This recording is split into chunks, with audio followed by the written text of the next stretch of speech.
तुलाच आता पुढे यायचे,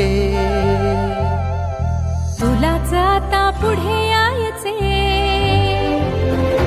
तुलाच आता पुढे यायचे. देश घडवण्या तयार हो, मतदानाने देशाचे भवितव्य ठरवण्या तयार हो.